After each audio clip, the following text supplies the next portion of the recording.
Yan, what's up mga kabay? May gagawin tayo ngayon. Ito, nagputol ako nito mga kabay. Ito. Ito yung magiging ano natin paso. Tapos ito naman yung magiging stand niya. Yan o may butas. Tapos yung bubunsayin natin mga kabay. Ayan siya. Yan. Ito yung gagamitin natin na materyali. Paso. Okay, balikan ko kayo. Yan. Ito na siya mga kabay. Oh, ayan. Ikabit ko na kasi wala nga tayong taga-kamera. Tapos lalagyan ko na siya ng alambre. Yan mga kabay, nalagyan na natin ng alambre para dito na natin itali yung puno. Ayan siya. Okay, yan na yung gagamitin natin na swill. Ito na siya mga kabay.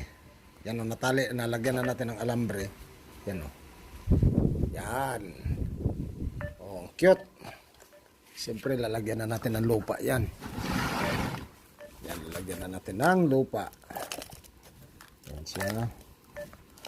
Yun.